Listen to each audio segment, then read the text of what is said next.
Hello, hello, hello. Who do we have out there in the void of space tonight? Let's see who we have. Once again, I am joined by the marvelous. Well, thank you. Oh, how's everyone doing out there tonight?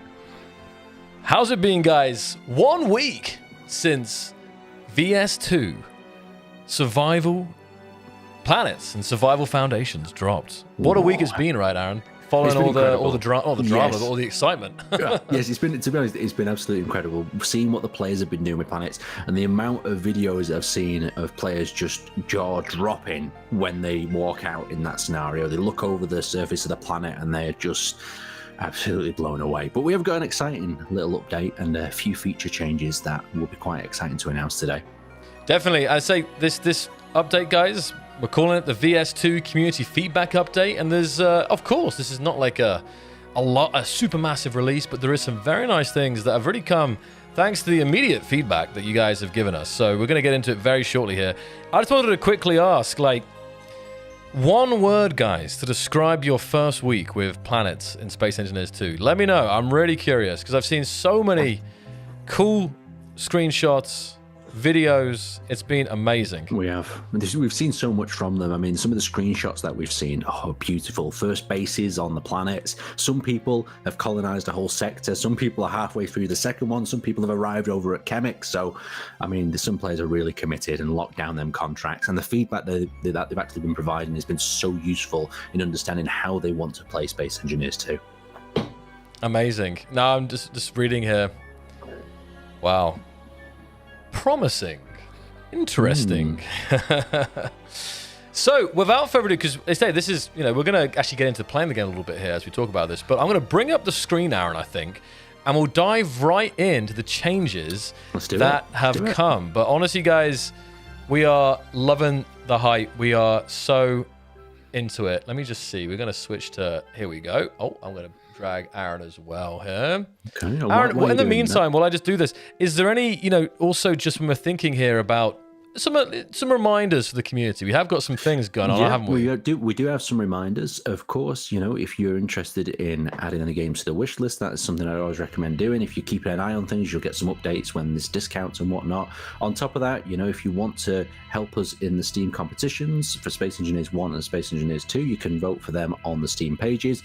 We are using the hashtag Space Engineers and hashtag Space Engineers 2 to show off your creations there as well. And we're really eager to have your feedback. So jump on the support portal and give us your feedback on this vertical slice too. What's the sort of introductory experience like? How are you playing through it? Where have you got stuck? Because we want to fine tune this and make this the best possible start to a Space Engineers game.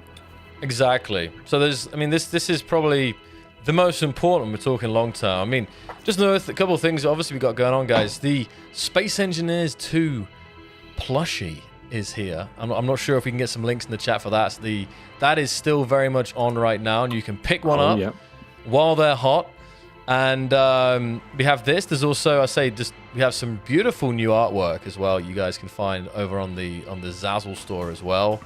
And it's worth to mention as well, there has been an upgrade to the Pioneer Edition, and if you've got the Standard Edition and you want to give us a little bit more support, the Pioneer Edition is there, and it's got this beautiful art book added to it and a few additional features as well that you can check out. Definitely, it's well worth a look, guys. It's a hidden, like a trove of hidden treasure. So that was just a couple on the top of my head, Aaron, but we can get into some of the reminders as well. But let's just dive into the update here and see what the amazing team have cooked in 1 week. So here we go. Hello, engineers. Since the release of VS2, we've been listening closer to your feedback. So several improvements and new features based directly on what you guys have been asking for. So the first, of course, is the creative scenario has been updated to include the full Almagest system. So there's the Relocation Station start as well, which is also very cool. You can start off on a space station, which is, I think that's one of those kind of classic SE things, but at the same time, Relocation Station is... Oh, man. That was a good one. You got me. So a hot request was some players just wanted to skip that introductory stage and be straight to contract on the station. And if you're a veteran player, then I recommend that. But at the same time, I know what some of you guys are like, and especially throwing away instructions when you're trying to build furniture and whatnot. Just think about it like that. If you don't know what you're doing, follow through the tutorial, please. Yeah. The new, definitely that first survival experience has been very interesting. Is to watch players kind of go through that there. But of course, with that said, obviously once you guys have done that, I appreciate that you want to have some different starts and you want to play around with planets in creative as well. So that is a big thing that creative has the full system.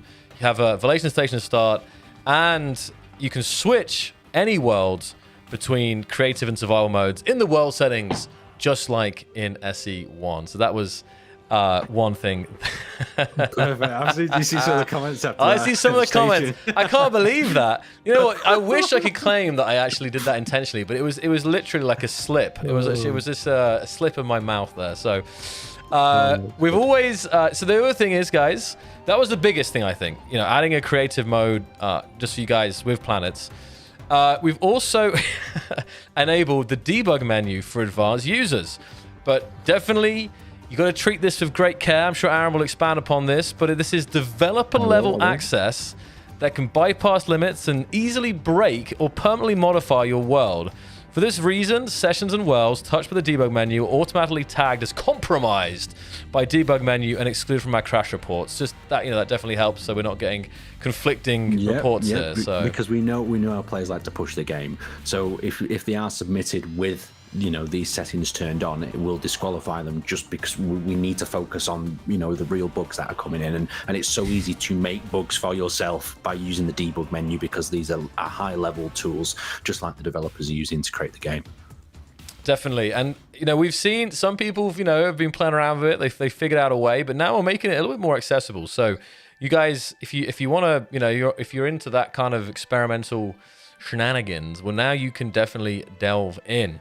So, that was the key features, and we're going to just go over some of the other changes. And we also have some exciting announcements for the next update for Space Engineers 2. Also kind of based on community feedback, but I guess even more prioritized. We'll get onto it in a little second here. So I think go ahead, Aaron. We could do like a quick flying recap of all these features that have been added. Go for it, Aaron. We just roughly touched on it there. So to access the debug menu, control F12. Once you've accessed it once, it is just F12 from that point forward. In that world, we've updated the creative scenario. So in the creative scenario now, you'll find the full Almagist system with the planets in there, so you can jump in there, and that's right there for you to access straight away.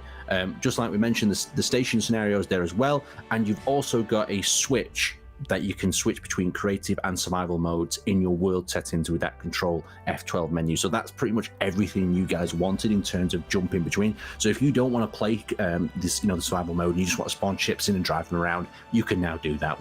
We've heard you. So yeah, that's my quick recap for you. Back to you. Give you the stick back. Yeah, no, it's good to summarize that there. And I think I think some players may have found a way they already had some creative mode fun with planets, but this, again, it's all about making it more accessible for you guys so you can more easily jump in and do whatever you want to do in this amazing sandbox. So that's the summary, but of course, we also have some fixes as well, and actually quite a good little list here. So some various crashes and also some spelling mistakes there as well we have. So this is... Hopefully, I know you guys have experienced some issues, some players. Again, some of it's been hardware dependent.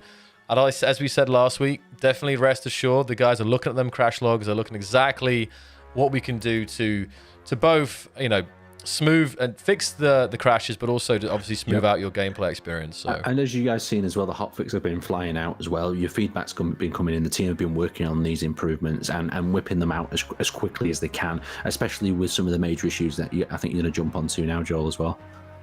Yeah, I wasn't gonna. We can. I mean, just to go over some. There was a crash here, tied between the sync between CPU and GPU, causing the game to close. There was an issue with the game would crash when moving to a planet's surface, which is obviously quite an easy one to come across. Because I think one of the key ones here as well is the crash that some people were receiving on the AMD RX 700 series cards. Yes. Because there was a lot of players having that, so we've solved a crash with that. But if you guys are still running into issues, just let us know. I see some conversations about performance. Now, you're not going to see, because performance is a absolutely huge, undertaking. And what we kind of said in the stream last week is that, of course, things have been designed with performance in mind, but the team, that hasn't been their priority. The priority hasn't been is making because basically, go on. There is one thing I want to add, because I know some of you guys were not too sure how to configure your game on what some of the settings meant. So I reached out to Chando about it to talk about settings. And some of the things that you can do just to quickly improve your gameplay experience is you can obviously play in full HD, not 4K. And the other thing that you might want to have a think about is have a look at, instead of accessing the custom settings, set them to the high preset, and then you could also adjust the performance versus quality switch, and of course switch it to performance rather than quality. So the performance will dynamically lower quality settings and resolution to keep the target FPS. So that's something you can do if you want to have a play around with them. That was just some of the recommendations that Chendo sent my way. Yeah, definitely. Depending on the specs that you guys have, like, you might want to try different settings here, like, as Aaron mentioned. But coming back to the performance thing, like, what I want to say is performance is 100% a big focus. When I said it's not a priority, what I mean by that is, for this update, we're releasing it, but in general, the game, this goes back all the way to the year ago when we pretty much first announced SE2, that the game has been designed to be scalable on another level compared to SE1. So the potential for performance games is absolutely huge. So while the focus hasn't been always on optimizing every single part of the game right now, the way the game has been designed from the very foundation is that it can very much, the guys can go back and they can find ways to optimize, put more elements of the game. So that's just saying that, rest assured, guys, performance will improve. Just kind of hang tight on that front. And in the meantime, there are ways, as you say, to kind of smooth out your experience right now. Definitely have a play around with your settings. Don't just hit the max amount of settings and go, it's not for me. Have a play with, lowering it from 4K to, a nice HD resolution, and also play with that sort of quality versus performance switch as well to see if it does affect you. There's some quick recommendations that you can have a fiddle with, and I'm going to try and do a little tutorial for people having issues later this week as well. Well, I think, there's obviously, myself included, we have 4K monitors. It's quite common these days. Depending on the games you play, obviously, like anything, some games are more demanding in 4K, and I think Space Engineers, it is demanding in 4K, and I still think as performance improves, I think playing 4K will become, I say, more accessible for those, especially if you have those high-end systems. So, we love 4K. I mean, I play in 4K whenever I can, but I guess, again, if you are looking for easy ways to get some smoother frames, you can always give that a shot, just to try it out, see how much difference it makes. So, Aaron, we can link this. So I don't know if you wanted to jump down a little bit further to some of the future release notes as well. Or yes, anything else, we're going to get to you wanted to cover. Yeah, I mean, as for the kind of crashes, I think they're on the screen here. You guys can find them in the change log that has been posted, or on this that I'm looking at right now. But also, we are going to talk a little bit about what is kind of coming next a little bit. And one of those things, Aaron, I think, let me just see here. Some of these are reminders, but this is a big one. I'm going to skip a little ahead here because I'm going to get to the one. I'm going straight away. Yeah. Guys, customizable controls are coming in VS 2.2. Now, VS 2.2, as you know, there will also be pistons and rotors, among other things. So VS 2.2 is going to be... I know for some players that pistons and rotors, mechanical blocks, are even somehow more exciting than planets. Especially, everyone who likes to build mechs and highly mechanized vehicles. There's a time. builds. It's the time for mech builders to get in, isn't it? This is when the rotors and pistons come out, Clang's going to arrive as well. But yeah, the mech builders are really going to enjoy it. But the customizable controls, so we've set ourselves a time when we want to put them in. So they are going to arrive in 2.2. And I think that's the most important bit of it. Because in the past, we said we were working on them. A team have been trying to figure out different ways of what players would want. Would they want presets? Would they want completely free rebinding? So 2.2 is going to be lovely if you want to set your own controls, especially people with accessibility needs who need to do left-handed controls, or they don't find the current controls comfortable. So we are listening. Sometimes it just takes a little bit of time in development to get, the features that you want into the game.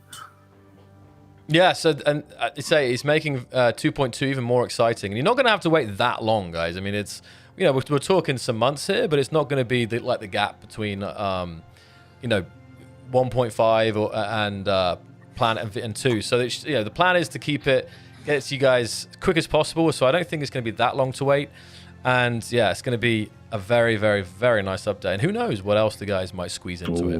You never know, do you? And there are some other important things I say on the screen here. And one of those, Aaron, is the ability to revert to a previous version of the game. A little bit like, we had an SE1. So you can go all the way back. And this is it's quite interesting. So you can go back here and you can find these different builds in the Steam beta tab. So I'm not sure if you want to expand on that one there, but it's always a cool thing to have.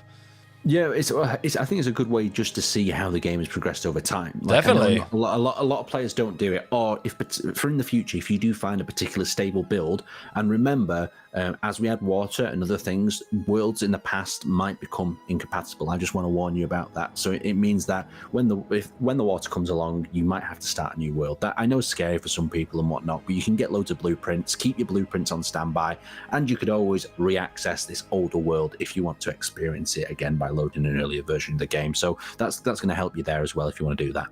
And you touched on it already. That was about the previous version of the game, but this also touches on this monumental change that water will bring when VS3 comes. So definitely be prepared, guys.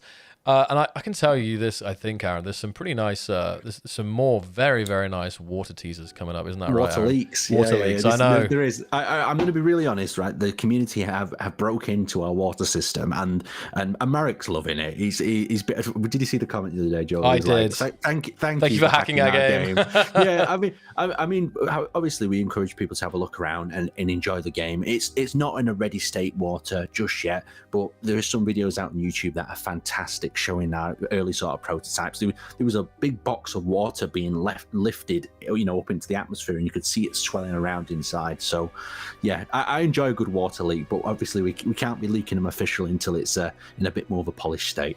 And what's funny, of course, is that the team could have been like, "Oh, lock it down," and kind of, but I think, all in that kind of light of just having the community involved and how if the players are going to do this and play around, that's great. It's really exciting to see the reactions. The only thing is, as you mentioned, the only thing to keep in mind is that a lot of the stuff that players might see, this is on an older version, because we work in parallel at Keen. So there, for example, you might have a branch that's specifically dedicated to the latest version of water or whatever that might look like, and the one that is in the game right now might be months old. Like, who knows? So that's always to keep in mind. And I think players do recognize that. Players are like, this looks so good right now. Like, imagine what it'll look like when it releases. So I think most players are well aware that this is not accessible easily for a reason. So of course, but the thing that from our perspective we have to make them aware is because there's people that come across our game when they're scrolling the internet and they see water in, and the thing is we're trying to be as transparent as possible. So we're from our end, we're worried that a player might spot the water and go, oh, maybe water's in already, but we just want to make you guys aware that water's not in yet. These are people who are accessing game files and spawning it and testing it out. Exactly. So that's definitely something we wanted to kind of bring up here. It's a lot of good water jokes in there. Oh, yes. Isn't there? So many water puns. But I think you took the cake with the station one earlier. But anyway, back to it. It's all good. So the other big thing here, you guys know how much we love modding. Planet modding, as you may have found out, is not fully supported at this stage, but it will come, because some of my favorite mods for Space Engineers 1 are definitely planetary ones. Just changing the environment and think about that, how that might look in the future, guys, with the colonization system and other elements of the game, which you never really had anything similar to mod in SE1. So I'm keeping my calm here, but when I think about the future and the possibilities of the base game, but then with modding and what modders will be able to do and take this game and create, it's going to be absolutely nuts.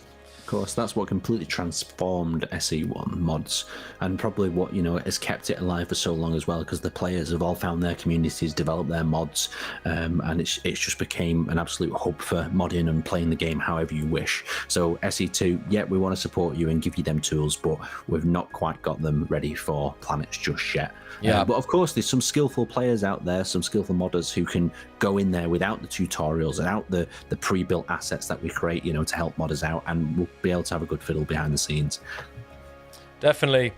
And again, just as we go down the list, actually in order here, we have customized controls again. So again, I think this is, when we think back to day one, we're nearly a year. It's going to be obviously January 27th will be the kind of 1 year anniversary. So we're like just over a month away from 12 months of Space Engineers to an early access.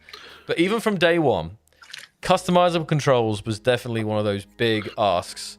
And yeah, we've definitely heard that, and that's why it's obviously we have had a lot of the other things coming out, but it is coming next. That's the main thing.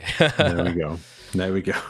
Now, just again, some of the issues that there has been with the procedural voxel, there has been a contract grid to spawn in sight. I actually had this last Sunday when I was playing through. Some of you guys may have watched that. So if this happens, you will need to start a new map. This is a top priority issue for the next hotfix. So that's again, this will come sooner, I think, this fix, but maybe some of you guys have experienced that where a contract grid has been basically spawning inside of voxel, which makes it very hard to complete that contract. But bonus points if you somehow manage to complete the contract, even though it's spawned somewhere it hasn't. Yeah, maybe if you can figure out a way, you can drill your way in and still complete it. Props to you. The intro video, the awesome cinematic. This has been disabled for some hardware setups. This should remedy multiple issues when starting a survival play for now. And obviously, we want to have that beautiful cinematic there for everybody. So this is going to be a fix also in the works. Aaron, do you want to add this? Well, all I was going to say on this one is we heard your feedback as well. And some people had an issue where the actual survival intro would speed up. So it sounded like gerbils. I haven't heard it. I kind of want to hear it out of curiosity. I've never heard it, to be honest. They don't record it? I was trying to find someone who had recorded it in full. Yeah, but I think there was only snippets that had been submitted to the support forum. But yeah, it's at least it was a funny bug and it wasn't something really bad. That's true. That is true. Oh, so yeah, there was some people asking about the voiceover. I can tell you guys, these are voice actors, and you should. I think one of the things to say is that when it comes to voiceover and cutscenes and cinematics, all of this will be getting improved as time goes on with like a lot of elements of the game. I know the plan for the cinematic, even the one you see now, there's going to be changes you'll see. But I wanted to get your feedback. What did you guys think of the introduction to the amateur system? Because I know, obviously, if you watched the stream, you probably would have known about it. But for those of you who just loaded up the game and just was like, "What is going on?" But man, it's been really cool seeing long-time Space Engineers players kind of reacting to that intro there. But no, both of the Miro and Ivan, they're done by voice actors, and it's they're not by Marek. Yep. As some have speculated, but well, yeah, I know, because I also know there was some people thought they were done by AI as well, and they weren't. The voice actors were actually sat in a room with Marek and Janus, and they were talked through, and they were coached on like how we kind of wanted them to do it. But there's still room for improvement with these in the future, and that's something we've identified. And as we add more voice lines, we might change our actors, we might do other things in the future there. So obviously your feedback in that department is good as well. Yeah, if you guys have feedback on this, is again the story, the the lore, this is all important stuff as well, of course. So definitely, guys, if you have specific feedback, yeah, let us know. Because I was going to say, like, ideally, this is critical. This introduction, this story is what's going to bring you into the game, what's going to immerse you in your, in your sort of your experience. And for some players, you don't need any of this. You can just go out there into the sandbox, like in SC1, and do whatever you want. But for some players, giving them a purpose to build accesses, set whatever in the brain, and it suddenly tries to, trigger them to go, hang on, I need to build this, and this has given me an idea to complete this task. I'm gonna have to build this ship, and it gives them some inspiration and helps them build rather than just stuck there with a blank canvas and not knowing what to do. So this storyline, even though it is kind of optional for you guys, it will help builders, who just simply don't know what to do or don't know what to build. Yeah, and I think there's a lot of feedback coming in right now to the on this front, guys. I'm not sure. Probably the best way would be, like any feedback, is to put it on the support site. Like if there's no one made a thread yet, just in case, you could just have feedback for the the cutscene, or feedback for the intro, or feedback on the voices. But no, it was fun. There was some speculation that it was people saying, AI voiceover, but it was not. It really was not. I mean, I will say in return to that, like, we live in an age now where everyone suspects everything to be AI. It's true. Yeah. So if we didn't get them sort of comments, like, it wouldn't be today. People, everything's AI apparently. So yeah. Who knows? One of those. What did you call it? It's one of those ones where you think it. There's a word for it. I don't want to say false positive, something like this, but no, these are very much real people. Yeah, I know, because you brought up the other day, it'd be nice to record them doing the voiceover, like in the studio, they see behind the scenes of cartoons. Here's and the stuff. evidence, guys. Let's show them recorded. Yeah. So when we get some more voice lines, I'm going to try and push that forward so we can at least get them, recorded. So the AI thing is going to be dropped. No, apparently Aaron's AI. Aaron is AI. Yes, the most advanced out there. Confirmed. Oh, thank you. So anyway, that was this a bit of conversation around the survival. I've seen a lot of comments and feedback in the chats about this, so that is good. And I know the team watches this, and we can always go back and read that. So thank you guys for leaving the feedback in the chat right now. But again, even better would be to forward that to the support portal so we can have it all in a nice organized thread. Anyway. The final thing we have today is that the tutorial contracts can be broken by not following the task sequence. So this is like if you skip or something like this, it can break it. So this will be reworked and mitigated in the future updates. So maybe, if you find a way that you can get past a certain thing, but still progress, like it will, it will realize that you've done that. There's ways we're looking into that. So just a few things that we're like not addressed right now, but things that are going to be addressed. So. With that, Aaron, that brings us to the very end of the page. Oh, lovely. This is the exciting part, isn't it?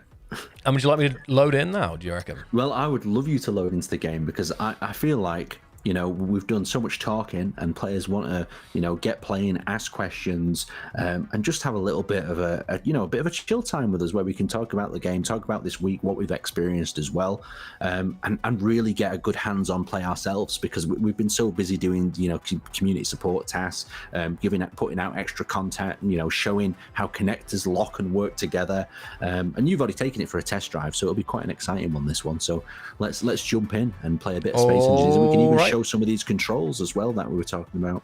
Let's have a look. Let me see. Okay, here we go.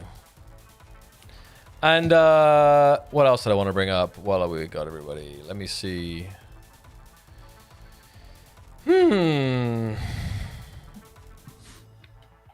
I've gone blank for a second. As I had something I did want to ask. It's the classic one. While we're loading things in, of course, jump on that support portal, give us your feedback on everything. We are listening. Marek's always taking notes, and he's always bringing it back to the team and saying, "Hey, someone's suggested this. What do we think of this?" Or maybe someone's give a positive, sort of thing. Okay, can we expand on that? Why do they like that? Why don't they like that? So as we said in that live stream last week, we are almost developing this game with you. So if you do get into the Space Engineers 2 experience or the Space Engineers 1 experience, you're building this game with us. And I always like to think about it like the track record with Space Engineers 1, where of course we didn't have too much to start with Space Engineers 1, and then with the community, we kind of worked out what sort of game we were building together, and the community helped form Space Engineers 1 into the game that it is today. And I think Space Engineers 1 is incredible, and that sort of collaboration between developers and them as well is what we're looking for Space Engineers 2. Otherwise, we could be building Space Engineers 2 behind the scenes, hiding all the exciting bits, but why not share it with the players and get their feedback immediately as well? And it gives the developers quite a sense of happiness knowing that instant feedback. Anyway, we've loaded up. No, that's a really great point, guys, and it's also just amazing to see the feedback, just the general good vibes in the community. A lot of excitement for SE2 already. What's there, and I can see the excitement, and people feel and they see the potential that this has for the future. See, I just love this community. I think that they're a great bunch of people, and when they get together, no one better. I mean, sometimes we get frustrated at things, and we want things doing a certain way. But I just love how we formed these games together, and we've took a route. We've created like groups of friends. We've mech builders, tank builders, aircraft, aerodynamic people. Like there's a home for you in the Space Engineers community. You just have to find it. So that's what I'll say on that. I love them. That was beautifully put, Aaron. Yeah, you guys, they really are the best. Getting a bit emotional. We're going to start crying here. Yeah, it's true though, and it's been a long ride these last 12 years, and all the different parts of the community all kind of come together to make it this complete, beautiful ecosystem. There's a lot of from just players to modders to server admins. There's so many pieces of this puzzle, so it's great. Yep. So anyway, on the screen now, we just have the intro you guys have all seen, but I want to just draw attention to some of those beautiful things that are coming. 2.2 survival extensions. Ooh, water VS3, VS4 NPCs in co-op multiplayer, and VS5 for multiplayer. So there's so much stuff on the way. Right. Oh, there's my nice screenshot there. Look at this. I took this nice. I was very happy with this one. So do you want me to start from the top, Aaron, right? We're going to skip the intro, though, probably, right? What do you want to do? Sorry, I'm answering all the questions at the same time, but let's skip through for the minute, I would say. All right, but fresh start, right? Yeah, so if we can also have a quick look on that menu. Yeah. If we go on to this fresh start as well, and that creative scenario there has now been updated as well. So everything's pretty on hand that if you want to jump in and skip straight away, you can do. And we have these options. Yeah, we have these nice little keen icons showing you guys the official scenarios. But now look, we got the Concordia Research Facility, now with planets. We've got Empty World, which is always useful. Valation Station start. That looks so good. Yeah, named it right this time. Good one. Good on you. And then Welcome to Vajor, which of course is like the survival, but with the story, and kind of playthrough that you have there at the beginning. So this is your new 4 worlds that you can select manually. Of course, all these beautiful workshop worlds as well. I got to go into the workshop and see what the latest stuff is. But these are some good things. There's some goodies being constructed now, like that. We had that sort of impact of loads of ships, and now we're starting to see more base type constructions as well. That's quite exciting. And before we even did the creative, I just want to thank the modders out there who were like, right, we're going to put 2 planets in and build a creative scenario for the players.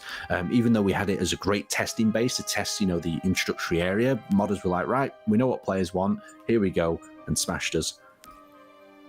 Oh yes, let me just see here. We're gonna go, okay, we'll just start this then.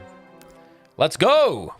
Oh, I see. Look, I see it like something to report to the team. We have scenario name WTV. All right, yes. We found one, team. I'm getting a bit of drop frames here. Hold on, bear with me, guys. Might be lagging a little bit as this loads in.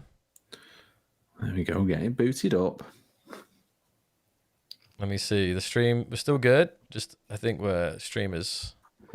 Let me see. Because it'll be interesting as well to while we're loading in here is to have a quick chat, about how you guys feeling this more streamlined backpack building system to start with. Of course, it gets more complicated if you've expanded into it. But how are you guys finding backpack and projection building? Because these are 2 topics that Marek was really interested in, to find out. And we have already took some of your feedback on board with the projection building. For instance, you're building blocks and it might hide another block behind it. We've heard that. We've relayed that to the team as well. So we're going to be having a look at making some changes there as well.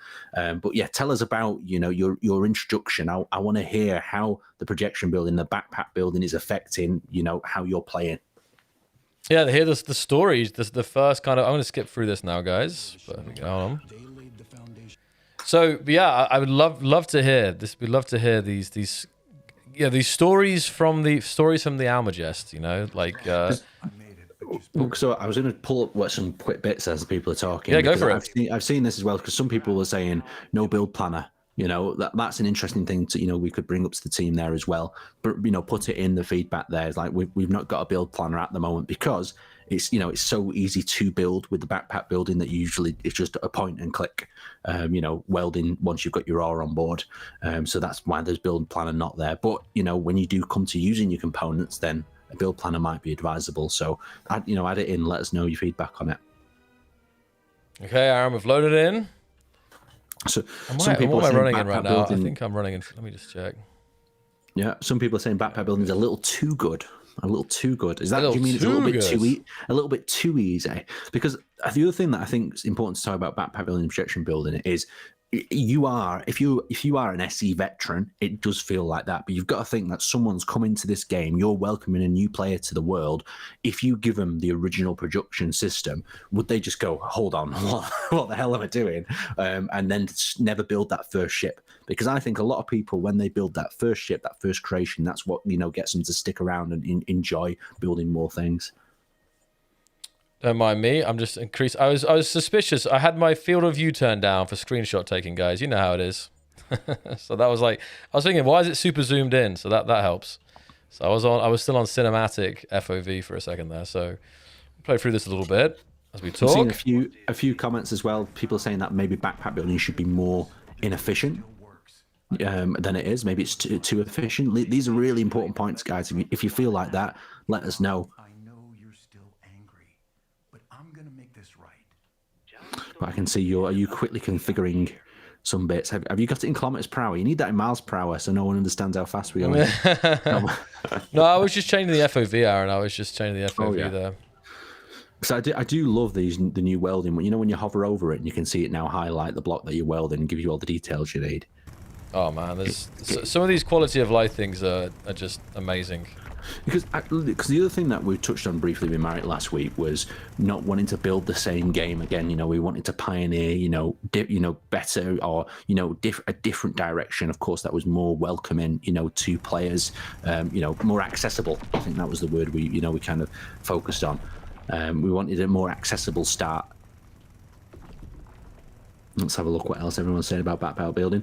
But quite a few people talking about backpack building being much slower. But I mean, do you guys really want that grind? Or are you just craving that SE1 grind at the start? Because I don't know about you, Joe. Like at the beginning of SE1, did you feel like there was this bit where you were grinding and then suddenly you had everything? Like there was. It just felt like it was difficult to start, but once you got past a certain point, you had your power online, you had a good way of mining resources, you were pretty much, ready to rock. You could build anything you wanted or at least print it off. Sure. I think Marek talked about it last week that in some ways the team is trying something a little different here.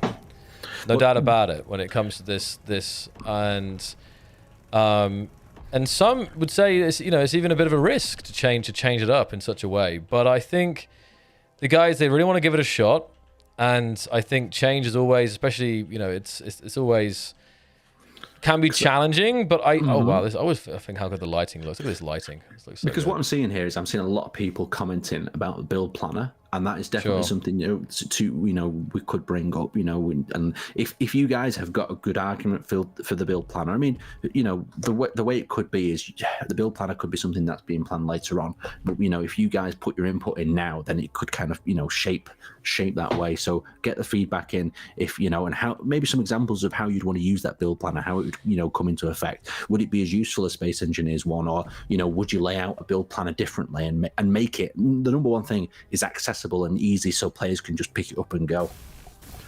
Yeah, I think there's definitely things that to do with the balance. I think some things can be tweaked, and you just know there's going to be hardcore modes and stuff like that players will create, and I'm sure there's also players that will probably make the game, and maybe, who knows, if there's the feedback for it, guys, like there can be more official modes. I think one of the things is always making sure the core experience is solid for everybody, but we definitely appreciate that people like to play Space Engineers. I'm just generic 1 or 2 in in different ways. So I think that's going to be one thing, that even if the one way, the official way is not 100% your style of the way you like things balanced, I know there's going to be changes, and I think some of those could also be official too. We'll just have to see. With the backpack build, so go on. I was going to finish that just with the just the backpack building. I think this itself could be the balance. This could be changed in terms of the speed, in terms of very different things. But I think when we start to get into the later game, you'll still see that you'll need to have production to make rapid progress. Like, this backpack building is going to limit you at some point. That's the thing. I'm not sure if players, if it's like this initial start, which being, I don't know, I understand that. See what I'm getting at here? Yeah. But so let's go off the track for a second, guys. Here for a minute. Let's just have this as like a non-official, concept. Like if so, for instance, you're using your welding tool to build up now, and you think it's really quick because you're building lots of small ships, and that's what you need for this survival to start. You need small ships to do various different jobs, adding cargo containers on, and being relatively quick. But when you come to building and imprinting a bigger ship, you're going to have ship welders and all of this sort of stuff that then you'd have to work out through the production chain to get them resources into the actual welding ship and whatnot. So I think when we expand to that point, that's when we'll get a much more in-depth feeling of how things are too fast. If things are too fast, if the chain and the other bits work and interact well with the the larger welders and the larger production. Because at the moment it's almost like manual labor type construction. We're doing everything by hand. When we start to be more automated in our systems and building, that's when it'll get interesting in terms of the technicality of it.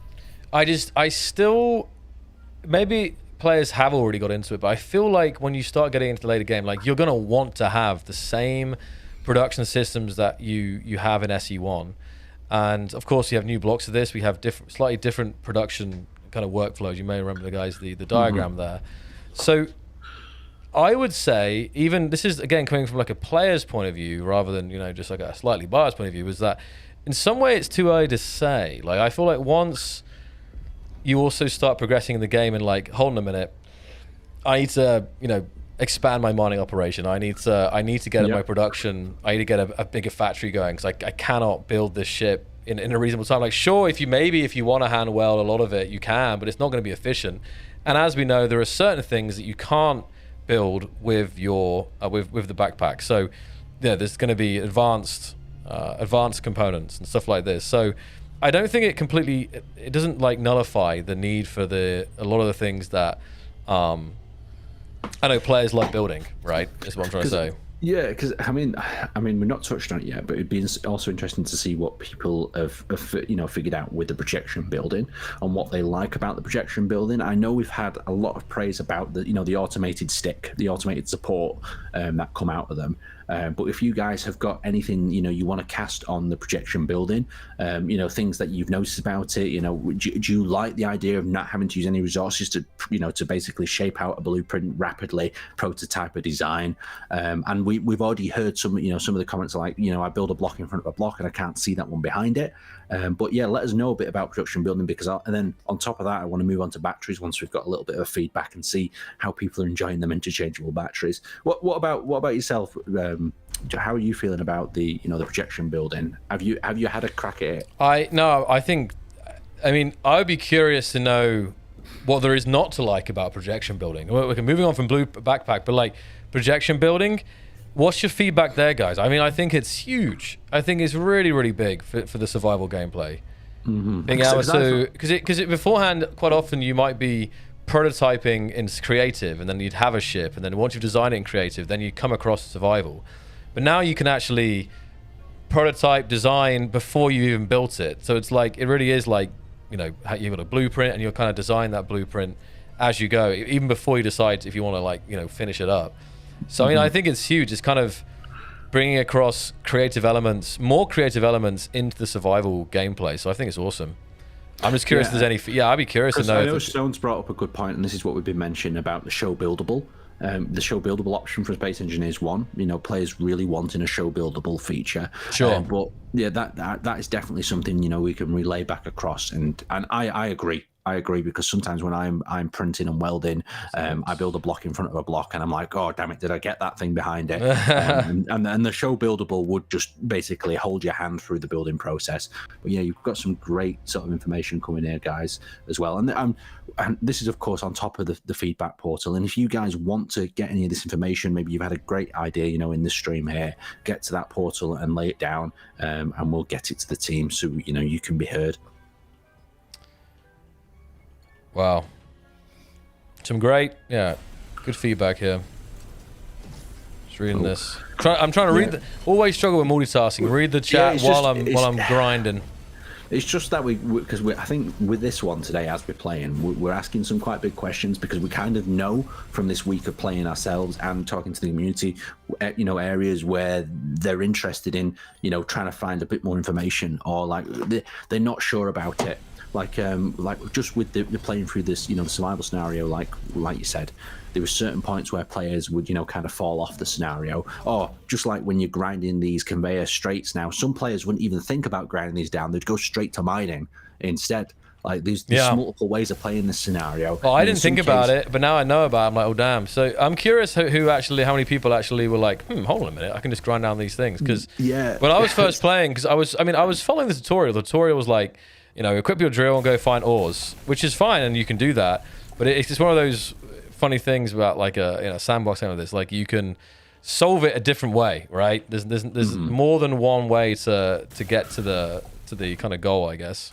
And that's been one of the difficult bits behind the scenes as well for the team, is like trying to predict what players are going to do in these scenarios, and, you know, write in, you know, an option for, you know, oh, if they delete this bit by mistake, or they break this, does this break the scenario completely? Will we have to give them, you know, a failed option? Because I believe there's only really one fail option for this at the current moment in time. Unless you go completely off the rails and try completing objectives in the wrong order, and that's if you destroy the hydrogen ship on the way up, or, you know, you don't get it constructed, then you do end up failing the scenario.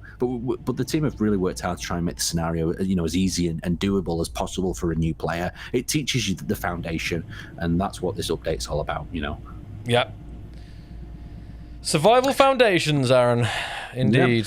Yeah, so let's move a little bit onto this battery question here. I've got some notes to some other interesting questions, and I know a lot of players. For me, I just think it's really cool being able to pull a battery out, especially in this little introductory scenario.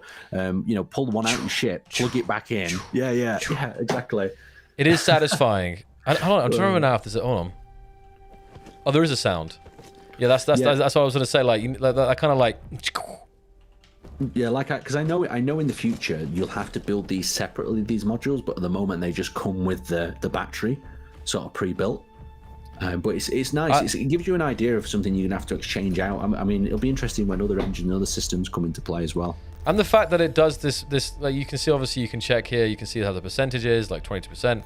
But then again, it's the fact that when you put it back in, it always inserts it at the highest charge, so you don't have to worry about that, right? And it's probably, I don't think you'd ever want to put it at the lowest. I mean, maybe like if you want to recharge them, you might want to have the lowest charge going first, but in general, like no, the fact that it does that, it's very nice. So I'm gonna put them all back in now, and now I've taken. Because I was gonna say, it's quite a little refreshing twist to things, this. And I like the idea of this, and it makes you also build your ship. And like the idea I always like is your ship needs to be more, you know, as interactable as possible. But I do see in the future, you know, people yanking people's batteries out as like a, you know, a bit of a joke. Someone it's very easy just as quickly slip them out, right? Yeah, like I've got like PTSD left over from, you know, when your friend would unplug your computer on your mid game or something, you'd just be like, no. Well, look, I've got something here that to teach that I've been just taught. Good wax PC. Wait, hold on a second. What? Is saying that Control F to put the lowest charge cell. Wait, is that a thing or is that a suggestion? Wait, FR, like I read that as like for real, but maybe it's like feedback.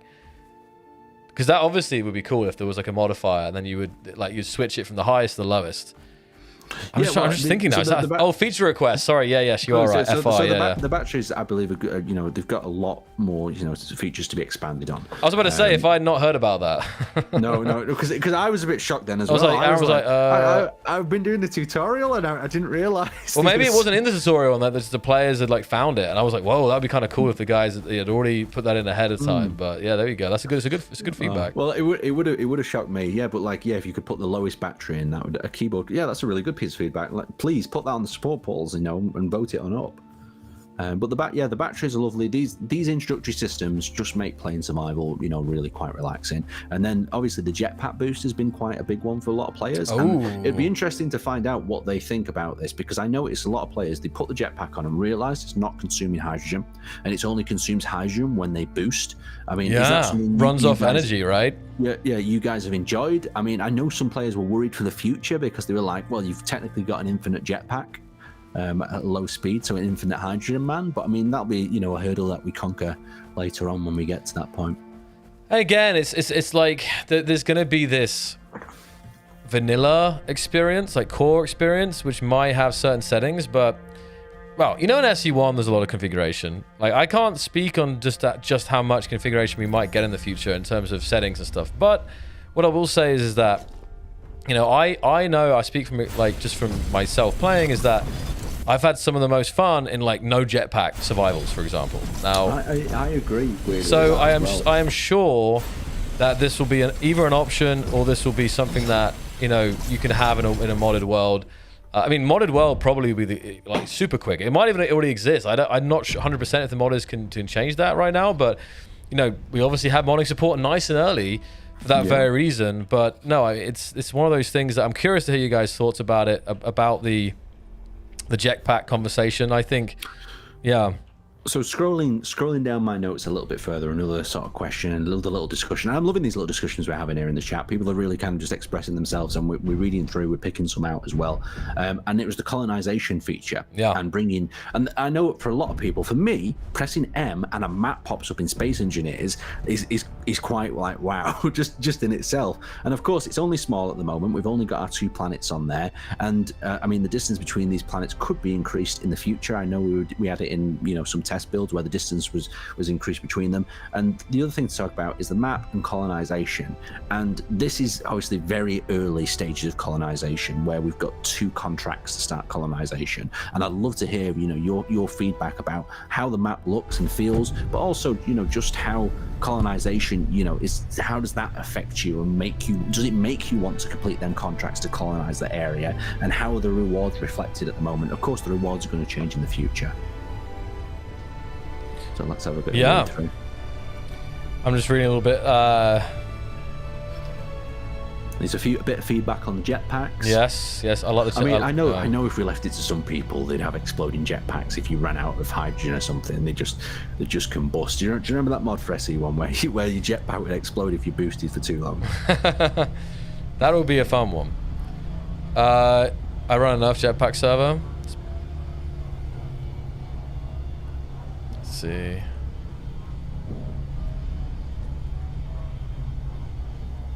Oh well, I mean, on the comment about the colonization, like you guys, you have the current like missions, but these will be expanded upon actually quite rapidly. Like this is not going to be like, oh, there's going to be a big, like as the updates come, the team will be adding in more missions, but more mission types as well. So I would definitely, you guys can rest easy knowing in terms of the diversity and the types of contracts that you come across will be a lot. And think about this, guys. NPCs. Think about, I know you don't know much about NPCs yet, but think about what, I guess at this point, what could change, but a lot is going to change when NPCs come. And of course, this will tie into this general world experience and colonization progress and missions and everything. So definitely, like we come back to this, the name of this update being Survival Foundations. It really is that, guys. It really is a foundation.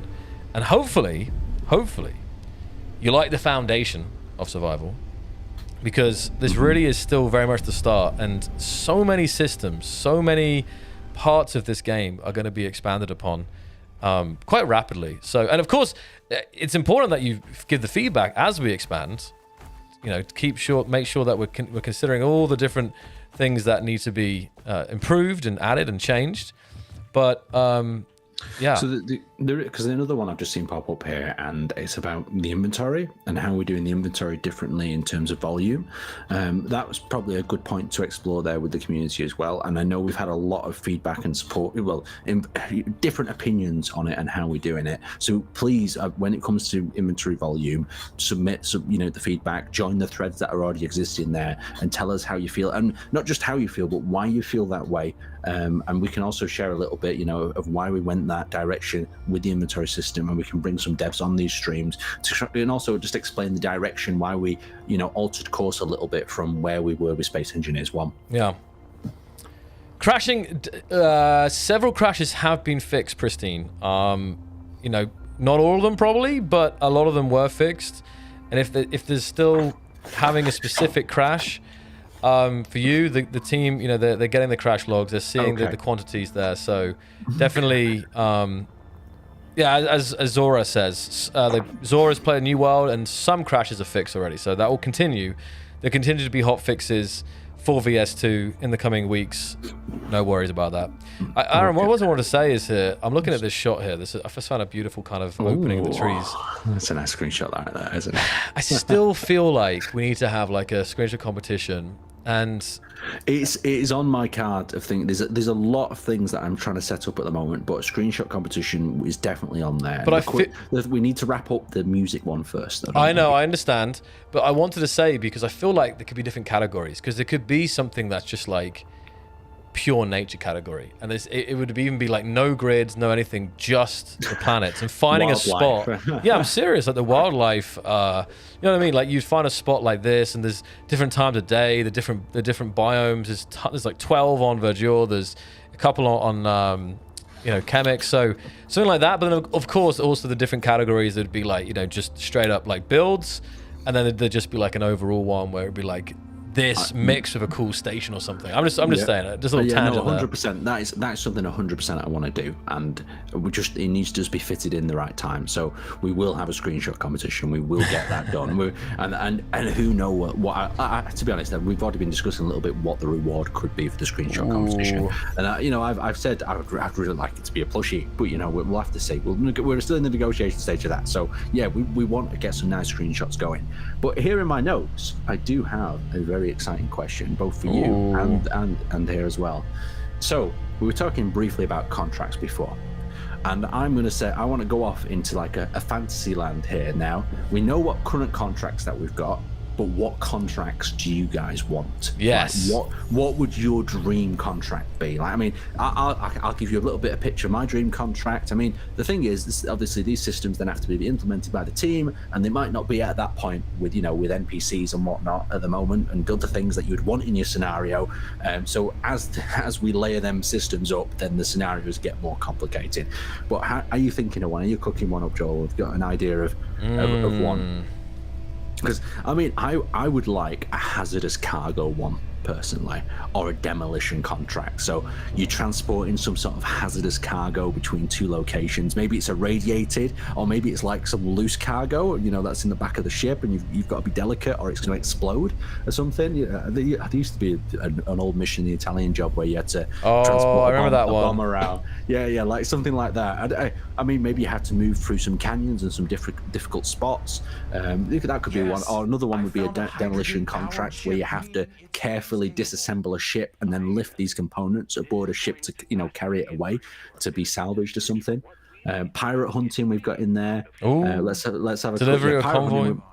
We could definitely. I'm sure the community will have so many cool ideas for missions. Like really the stuff that there was this, because that was how this conversation started. A little bit ago, it was like, we want to do other than just kind of go and do this, or they want. I forget what the comments said, but 100% it can be done. Mm-hmm. Yeah, I'm having a quick look through here. We've got some classic ones. Rescue a rover from the bottom of a hole. Because I mean, the amount of times that you end up falling in a hole with something, you need to get out. Yeah, there's some definitely. See, they've got some hunting contracts, hazardous cargo, like we said there. But yeah, there's some of the gold and uranium shipments and deliveries. But there's a lot of space truckers out there. Do you feel that as well? That just want to do some cargo runs, long distance. Could Yeah, take a couple hours, a couple hours of traveling. That's not even not that long. Like 12-hour drive, Yeah, like a space Euro truck simulator or something. But yeah, with some lovely ideas here, shipping contracts. I mean, it'd be nice just to drop down there and have a think as well. Add these to the support zone. Like, what are you guys thinking in terms of contracts? Be as wild as you want. Get the NPCs involved. I mean, in the future when NPCs are about and stuff, we're still in Fantasyland here now, guys. So we're just throwing fun ideas out there. Imagine you're coming down to a planet and you're raiding a base and there's NPCs fighting back. Perhaps they're chasing you with a ship. I know some people just wanted to see things like races, canyon races and canyon driving. So there's plenty of ideas that you could do for contracts as well. But yeah, throw your ideas out there. Give us some cool concepts as well that you would like to see, because I think the idea for the contracts could be endless. There's underwater missions as well. Rescue a disabled ship on decaying orbit. Stop a C4. Design a vehicle for X job for X faction. Yeah. That's a really good one, that one, isn't it? Because I feel like a lot of people would like to build, a particular thing for a mission. Right. Yeah, definitely. I always think of, good old Scrap Heap Challenge. Come on, Aaron. I know you love Scrap Heap Challenge. I loved Scrap Heap Challenge. I did. And that idea is great, but you could obviously expand on that in a scenario. You could have go to the ship, graveyard, and it's a load of ships that are crashing, and you've got to salvage from them parts. A functioning ship that can do X, Y, and Z. So yeah, you could do a lot with these contracts, and this is just, of course, the foundation at the moment in time, and the ideas that you guys put forward as well could shape future contracts there as well. I'm saying Escape. Escape from Mars is still to this day one of the best ever Space Engineers 1 scenarios. Masterful. I would love to see. I brought it up because like something like that, recreated in SE2 would be sick. What do you guys think? And it's like, what do you think about trap scenarios? Like in the intro there, where the front of the ship falls off, for instance. Would you like to be called to a distress scenario, and then something goes wrong? I know one of the players here in the section said like that. Like, would you feel a bit suspicious with going into? I mean, it'd keep you on edge, and I quite like when I'm investigating like a wrecked ship or something, to be on edge and not know what might happen next. Let's have a look. Yes. Popping up here. Have you got what have you done? No. Vayam was just like, yes. All caps. Search and rescue contracts. That's like a bread and butter sort of thing. Yeah, I always enjoy trapping some players inside a little derelict grid, lure them in with the signal on max range. Rosario says, saw an update hit SE2 today. Are there patch notes? Well, because we are discussing exactly that right today. There is a link. I don't know I'll drop it in the chat. Drop it in the chat for that one. There we go. So we have, and it is in the chat now, and I'll also drop it in the chat so you can use it as you wish as well. And I wanted to showcase like what was in it. Like one of those things was changing to creative mode. So I'm going to show that. Hold on.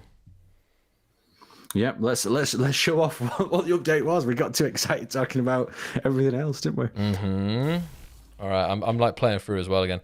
So let's actually just save the game. Let's save the game.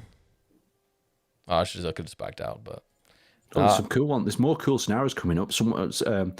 Racing Pickle is saying being stuck inside an asteroid mine, you have to locate and recover, them and bring them back to a safe place. The poor NPCs trapped down in the mine. How much the front fell off meme was in making that part of the mission? It's a great question. But actually, that's a really good question. Let me just see this here. I'm just checking through. One for the designers. And look, it is. We have a new switch. We had autosave was the first one. Next up, game mode. Ooh, creative. So now I'm going to save it. And I've just changed my playthrough from survival to creative mode. Let us have a little look. Okay. Another cool contract idea: combat backup. Backup survivors of an attack. There is limited time to respond. This would be joining an NPC faction and defending against their attackers. But also, so now I'm also thinking about, imagine like the potential in the future for players making their own missions and contracts. Ooh. Yeah, it's actually something we've touched on in the past. There is potential there to do it as well. I mean, the way that we're allowing modders to get stuck into Space Engineers 2 is they could probably build their own star system. Of course, I think there's a lot to be discussed and how they do that and how we would lay out tools for them to do that. But we plan on fully supporting our modders. So if they want to build their own story, they have all the tools that we have. Yeah. And then they will be able to build their own story. If they instead of having the two brothers, they could have their own storyline within the Almagest. Maybe one of the earlier colony ships. Maybe something went wrong. But I mean, that's the best thing about this, and people being able to build their own stories in the future is like they can join our universe or they can make their own. And Aaron, I've just, as part of my switch to creative mode, you'll see I just whipped out the Elite, the Mark IV welder here. And look at that speed. So now, no resources required, guys. I can come in here. I can start dragging blocks out. This is, I think, to do the. But over here, I can just start building away in creative mode. There we go. This was a big one, and so I guess you guys had like a week. Unless you found a way through, either the debug or on the workshop, but you guys can now easily jump in and just mess around with creative on planets. It's a big freaking deal, I know. Yep. Get stuck in. How to play around with it. Let us know your feedback. That's the key message to repeat, really. I'm having a quick look through my other exciting little notes that I've done here as well. I'm excited as well is how many people are actually surviving on Chemic, because I know I've seen tons of Ajur. I always make it sound like a French planet for some reason. Like I make it sound very I don't know why. Verger, sorry, there we go. I know there's tons of people surviving on there. But Chemic, on the other hand, what's going on there? Sorry, there's a cave spawned because go. Because you remember like how these are like generated, like you might get it sometimes, other times not. But look at this, guys. I wish this had appeared on the stream last week. Look at this. Is it the best cave? The one with the. It is the best cave. It's like the how to word it, like the worm. I mean, how many cave people have we got? Any cave people in here? Because I'm a cave person. This is where I built my first base. I was like, yes, it's it's dark. Protection. Need some spotlights on there. It's interesting. Now, there is a thing here you guys are probably seeing that it's different in first person and third person, which is, I'm sure, is something that will probably be addressed. I noticed that. I was like, it's dark. Oh, I'm in third person. I can see. But I was also saying, does this ship? It does have a light. Hold on. Yeah, it was just the range, I think. It's nice how they spawn everywhere as well. Like, and obviously, there's a few different variations of caves. Like the Staglite one is probably my favorite one. Also, there we got our first little comment as well of someone building their first base in Chemic's skull. Oh, really? You found it? Oh, that's amazing. Yeah, Ajur. There we go. That's a nice one. Look at place. This looks so good, though. This is super. This is actually my first time seeing it in game. I've seen videos. But this is actually my first time. I was very lucky. It just happened to spawn right below the ice cave. But look at this. Well, I just wish I could have recorded my first reaction to this, because this was probably a few months back before it was released, and I flew in here to record a video, and I was like, oh my goodness, like, what have they done? What is this? And actually, now look at it. It's actually not even like straight down. It's like a slight angle here. Interesting. No, like, is that right? Because now if you let's have a little bit of a play here, because if you go in your settings for a second, can you just go in your video settings and let me just have a quick look, because I believe your ray tracing must be turned either low or off. It's off. My ray tracing is off. Now, if you turn your ray tracing just temporarily on, just to experience this cave. That's actually part of it probably here. So now we're on high and ray tracing on medium. Let's see it. Let's see. Even better so here. And it is I believe it's a different cave. Give it a second. It's still loading up the game's textures. Be back. Okay, we're fine now.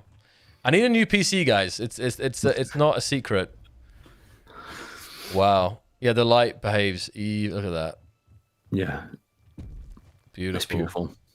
It's so nice to have a game where you just sometimes, you go silent because you're in awe of how beautiful it looks.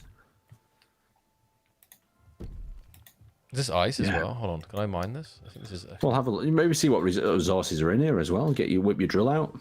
Wait. I'm not in the ice cave. I say this looked like ice. I don't think it is actually though. It's sparkling kind of. No, it's not. I don't think it is. I think the ice is in the ice cave, but still, absolutely amazing. And there are more caves to find, guys. How many have you guys found? Many caves? There's a lot of variations of caves. So like, there's some that are just like little craggly bits that are on the side of mountains. There's some that are like there's also got like trenches that are like cut out shallow of the ground. But the way that these cut in sometimes they don't cut in fully, so they form just a unique cave system depending on where they spawned. It's okay, I nearly crashed. So I'm actually quite high up in the atmosphere, so the air's a little bit thin up here, so I couldn't. I stopped being able to flush forward here. Yeah, it's looking good. Well, the problem that I have is the reason is I had my settings on high before the stream, but the problem that I have is I can't play the game in high while streaming, so I probably will have to turn the graphics down. But the high is like the way it's got to be, like the textures, the kind of the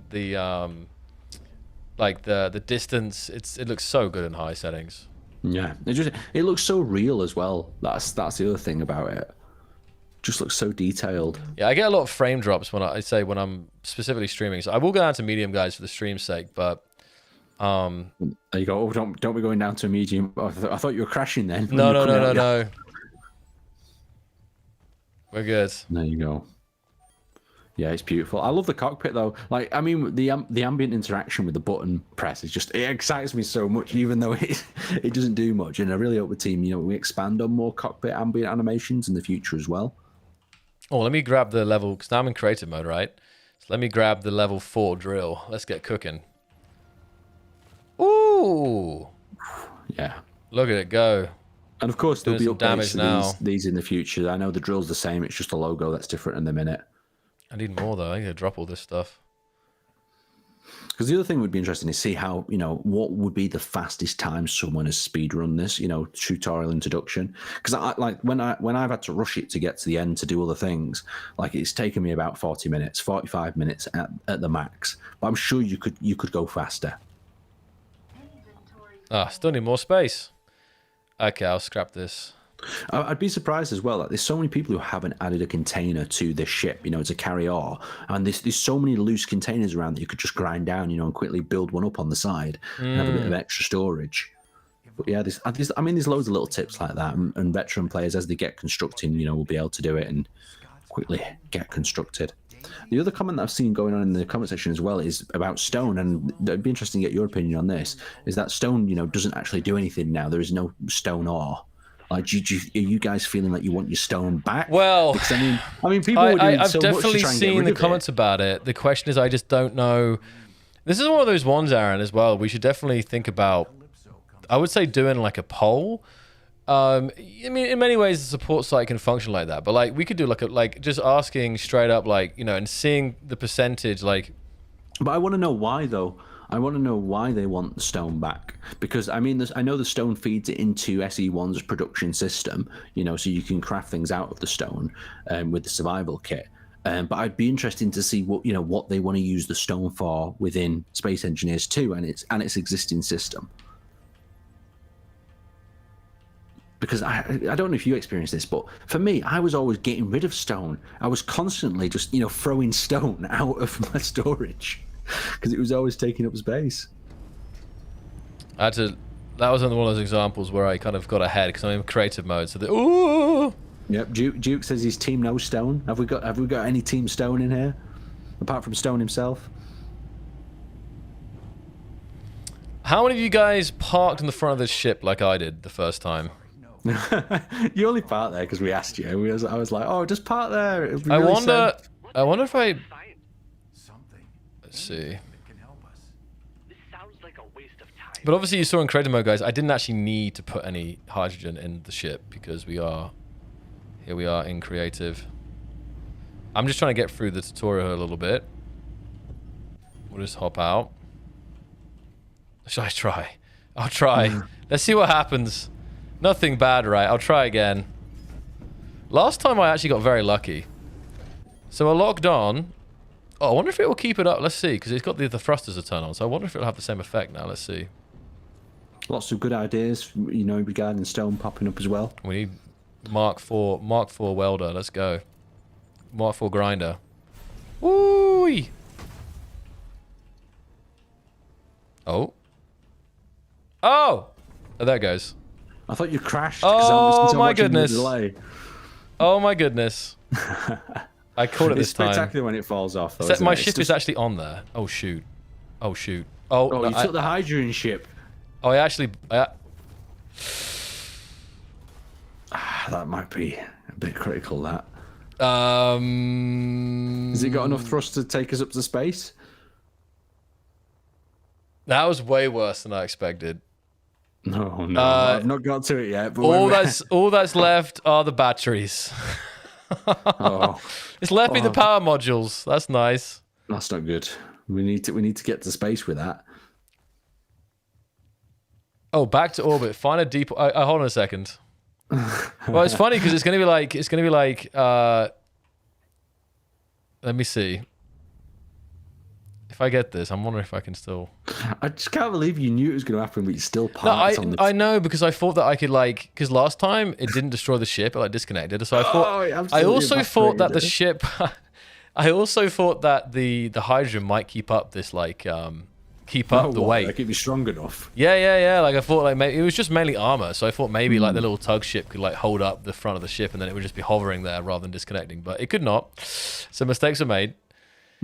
In this situation, I don't know what you would do. If you'd probably have to. Well, the idea of the scenario is apparently this is where it would tell you you'd failed, but I think it's because you've activated creative mode. It's letting you continue on. So if you had broken that ship, because the thing is, you wouldn't have been able to take that ship here because it would have been charging with ice at this point, if you remember. That's true. So you would have took your other ship, and then if your other ship would have broke, you could have just got a replacement ship. So this is a good example of when you enable the creative tools, you can do a lot more damage and break things that you wouldn't be able to do with the traditional survival. On a second here, let me just try this. I have an idea, Aaron, because. What we can do is we can build this. Wait. It's gotta wait. Let's see. I've just seen a good comment. Adrian's commented, "Have you got a moment to talk about your ship's warranty?" Okay, so it doesn't because I'm curious here because what is this? Yeah, because the thing is in creative mode, I wonder if there was some because on the last ship that I had, there actually I didn't have anything ice in it yet, and it still was powered. So I want. Oh, is this turned off? Wait, let me see. No, it is on. I'm just curious. Yeah, you could just build a new hydro ship. Some people. Yeah, I was going to. I was just curious because I was wondering how the creative mode. I was trying to remember if the creative mode had. Let me see here. So, in this case, I will need to make a generator, I think. But I'm just. Maybe it's you need a generator and then it just works. Let me see. Let's see here. Because you shouldn't need Okay, let's try this again. I have to convey this up here, but wait. It's going to be ugly, guys. I'm just going to see if I can make this work. You'll be able to make it, especially with creative on. With creative mode, the thrusters just power up anyway. Well, that's what I thought. But then they're not powering up right now. So that's why I was. That's why I was. Oh no! They need a H2 generator. You've just put a tank on, haven't you? No, I put a well, you're a bit behind. I put a generator on now, and I was gonna. Wait. I don't know if maybe it needs piping. That's what I'm thinking here. Wait, let me just go. Have a little fiddle, see if you can get it rocking. Wait. Let's see. This is hold on a second. So wait, and this is the wrong. Why are you focusing on that anyway? So there's a big split between people in terms of if they want stone, if they think stone is viable, should stone just be added anyway? I mean, I know within the space engineers community there's a lot of, oh, just add it anyway and give us options, because the space engineers community is all about options. We love them. So, you know, if we ask, can we have a feature added, then, you know, what we're basically going to do is you know, I want it added, aren't we? So, yeah, you can't really ask, do you want a feature? Because the answer will always be yes. All right. Hold on, is that going to be... Oh, wait, the problem is it's going to be... Because I noticed there's a few people who are commenting on the flight system as well with the mouse. You know, you're using the mouse to draw the ship left and right. That's another one for feedback, guys. If you want a different sort of ship control setup, let us know. Give us some feedback on why this one isn't working for you. Yeah. So I'm just seeing here. Wait a second. Not this slice. I'm gonna have to slightly change this, I think. Wait. Okay. See, this is, you're in build mode. Build mode is difficult because you can't read the chat, you can't vote. You've just got to focus on building one block at a time. Because I noticed, I think Luca was in the chat before as well, and they've been doing some experimenting with hydrogen tanks to see how much damage they cause. They actually tried to blow up this weather outpost. That was quite a nice video to watch. See, I'm going to do something very bad here. Let me see. I'm just having a flick. Is that going to do it? Oh, there we go. That'll do it. Did you by any chance see the person who had hacked the water? They managed to hack the pipes into the game, and they popped a hole in the block, and then the water ran through the pipe and out perfectly, as expected. What have you done? What have you done? I was just going to aim up, but terrible things happened, Aaron. I was just trying to hacker's man my way to space, but terrible things have got happened here. All right, we'll take 2. Oh goodness me! No, okay, let's completely change this. This is becoming a right bodge of a ship, isn't it? It is. Oh, I have an idea. I'm like doing like the simplest ship to get to space. You know, the speedrun style, but it's not proving out to be very well. I'm skipping like a scrap heap challenge at this rate. Like I was basically trying to skip doing all of the nice designing and just get to space. Yeah, that is called the big booster grasshopper right there, isn't it? Like terrible. I've just you just got to the clip, yeah. Oh, you deserve that for making that sin of a ship. I know, that was terrible. But the other thing, of course, is what we can do is I'm just curious what we can do. Go on. Can we cut off? I don't know if we can do this actually. Can we cut off the weather station dome and launch it into space? Oh, sure. Can we try. If we can do that? I don't know if this scenario is set up so we can't. Wait, no, I can't. I mean, maybe if I can't because it's unauthorized. I can't actually do it. I probably some hackers, man. I probably could do it, but that would be funny. Even just the whole thing. Just like cut this off, strap thrusters to it, and just go up. That would be kind of fire. Because I know some people probably wanted to, the wrecked ship. I wonder if you caught the front of that ship somehow, right? You could turn the front of that ship into into your ship, or somehow dig it out. But I know it doesn't sound quite possible because there'll be voxels stuck inside it. But I'm sure players have tried to. That's a good point. Oh, I can't even copy it either. Yeah, we could change the ownership settings on the debug stones recommended. I could do that method. I'm just thinking here.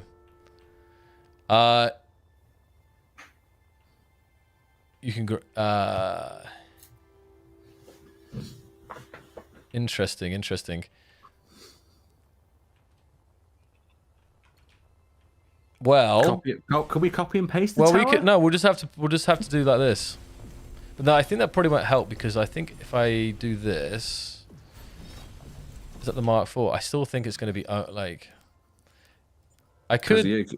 I'm just thinking how we can do this. I'm thinking if we can do this without hacking it. Let me see. Yeah, we'd have to. I think we're going to have to hack it. You're going to have to hack it. Yeah. So I blueprint it, paste it on the side of the mountain, chop it off, and then we can launch this weather station. Oh, here we go. Hold on. Oh, shoot. Right. Wait. Okay.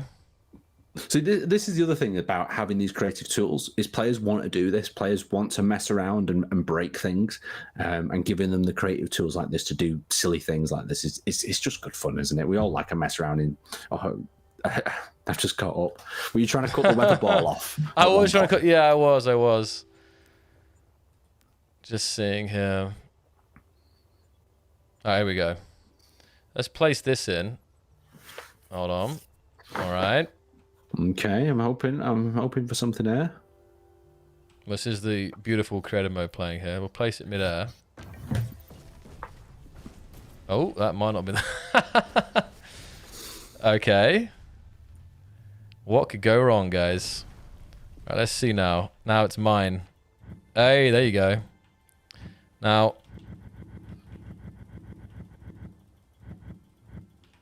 get ready. I'm going to be very focused on this, Aaron. I don't know what to expect here. I'm trying to keep it attached. Since you're slightly ahead, I don't know what. Okay, what you will see magic just shortly here. Just making a bit of space. Ah, perfect. So all we need is making this very base. I keep taking off that thing off there. I love the focus. I know. One must be focused. It does look like it's got the start of a good ship, because that was one thing I always debated. Is like, do we, if we made a massive ship to launch into the atmosphere to get to the Relocation station, I mean, our players would probably just fall off in terms of retention. They'd probably be like, oh, I can't be bothered building a big ship. I just want to get into space. So the idea of having this pre-built small ship is probably a really good idea for retention. It just keeps them in, ready to play. Ooh. This is stupid. I love them giggles. No. They're proper, they're naughty. I need a little gyroscope. Hold on. Oh, I should put a gyroscope inside. I wanted to see if I can do it. This is going to be marvelous, chat. Have some faith, all right? Oh, hold on. A legit space ball. This is what we've commented here. Hold on, I'm just going to... There we go. Hold on. I think we got this right. Oh, I need the right size. There we go. Slap that on there. Now we're just going to fly this thing. What do you reckon, guys? This is all I need? I think so. I think you'll be fine. We're going to ride up on top. What you can build, eh? Exactly. This is... All right. Now, we have to free it, but it could go rolling. I'm a little bit concerned. So we're going to be quick about this. Mono-directional thrust. We only need to go one way to the Relocation station, guys. It's okay. Is this the last block? I'm kind of scared. Okay. Imagine you're an NPC at the Relocation station and you see this come past and you're just there like, yep, he's there again. He's there again. Oh, hold on. Which is upright? I should probably put the... Okay, let's do this. Let's try and be smart about this. Oh, it'd be great though, is if the NPCs could comment on stuff like, if they leave the comment. Yeah, like a really wonky ship. He's like, it looks like he's showing up in that piece of garbage. Wait, have faith, chat. Is this damaged? Oh, this is damaged now. Oh, it's got no power. It's got no power. Oh no! Wait. Sorry, I completely forgot about power. It's always one of them things you forget, isn't it? Gyroscopes or power or thrust in one direction. Okay, this is good. This is beautiful. Someone would have stood on chat. Oh man. Yeah. All right. The NPCs would dish you so hard for this thing. Why can't I get... Oh, there we go. I can imagine the NPCs. They're like, yeah, we've lost contact with the weather station. What's happened? And it's like, and then this just flies past. Oh, we're going. No, here we go. Hey. We're leaving this world behind at rapid speed. Oh, good. Oh, Sam's gonna kill us. Here we frickin' go. We don't need omnidirectional thrust, so we're going. We're not going to stop very well, though. Yeah, who said anything about stopping, Aaron? Are we going to collide with the Relocation station? But we can do, actually, because it's in a safe zone. Exactly. So we can use the Relocation station to stop us. Exactly. I call that physical braking. Yeah, like they catching the mitten. This is what glorious. Speed are we heading up here? Oh, we're at max speed. Good. We're at max speed, but we have that is the best ship I've ever seen you build. You actually might not be even wrong. That's the messed up part about that statement. And you know, it's the roundest ship I've ever seen you. I mean, it looks like a golf ball, doesn't it? So here we go. You know, if you fail and you can't get the normal ship up, you can easily configure yourself. You know, you know this. Now, I may or may not. There's a bit of drift going on here. Oh, this thing should be banned. I feel like we're gonna get pulled over in this thing and arrested. Let's see. I wish I had just like tied the ball up a little bit, but it started to get damaged. So here we go. Right, you oh, we're coming in hot. Here with thrusting. We're coming in hot. Right, oh, use it as brake. Oh, I'm gonna go past it. I'm gonna go past. Oh. You've discovered Malaysia Station. There it goes. There is some kind of network to travel through the whole system. Then get me then. We can do the contracts together. We still don't have the materials to repair the ship. Amazing. I don't even know exactly where you are. And An alternative storyline has been unlocked. Exactly. Spaceballs. If I spin around enough. Wait. It's the logical choice, Yvonne. What's my speed? 15? Are you serious? There you go. 14. I wonder how many people, you know, have used the station since they know it's in a safe zone as a break-in. You know, they just rammed into it. I'm guaranteed a lot of people have done that. Conserve power and rest. The poor NPCs are all like shaken aboard. Is like, is that it again? We made it, guys. I can't believe it. Slow down my speed. A little bit of drift. Oh, I should put like it. Hold on a second. I have an idea. Aaron, you're gonna love this. No. Wait. Don't have any ideas, please. Look, we're gonna use this to advertise one of the new features of Space Engineers, and that is called connector. Oh, are you gonna auto dock it? Wait, hold on a second. Is this a half block? What's going on here? Wait. You know what I was curious about, right? Is that and something I really want to test. And if I was testing something, I want to fly past connectors at rapid speed and hit P, and see, you know, if it'll just latch me on. You know, like an aircraft carrier. Yeah. You know, like fly over and hook. Like if I fly over a connector really quick and hit P at the right time, will it just dock me rapidly, like rapid docking mode? I've not had a chance to test this yet. What's going on here? Oh, building in the safe zone's not allowed. That's why. I was like, what? Oh, yeah. Read the UI. So I've got to drift out slightly. Hold on. Not too much. Oh, God. Come on. We're almost there, Aaron. This is the greatest accomplishment of my life.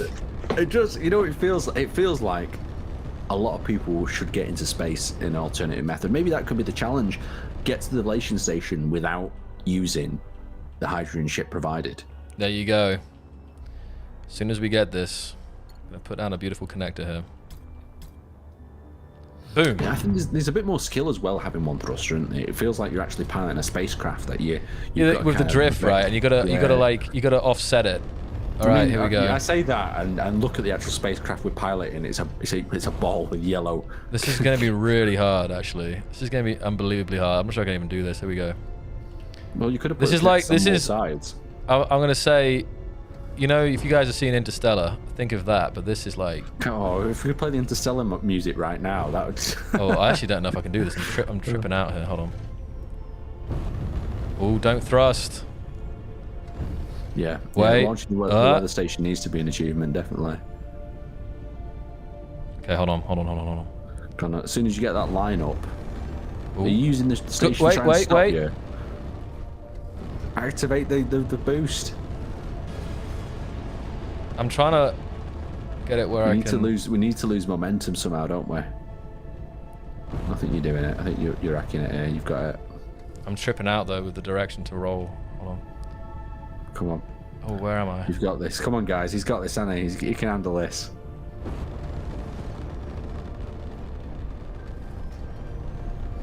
Oh, so oh, wait. Now just spin up. Spin up. Too far away. Oh. Get ready. Are you ready on that P key? I am ready on the P key. I'm ready on the P key. I'm ready on the P key. Ah, come on. Oh, it looks like I'm. This is the closest you've been. Shoot. Oh, you just overshot it a slight bit. I'm not sure we can do it, guys. No, we can't. We can't not do this. Oh, it's doing it. Yes. I think so. Oh no, it's yellow. Hold on. There we go. Successful. Weather station. It's struggling a little bit. I wonder if it's the size of the craft. Oh no, is it because we've not got thrust to help guide it in that direction? No, it's going very slowly. Look, it's sucking it in. It's like Henry Hoover. Look. Hands free.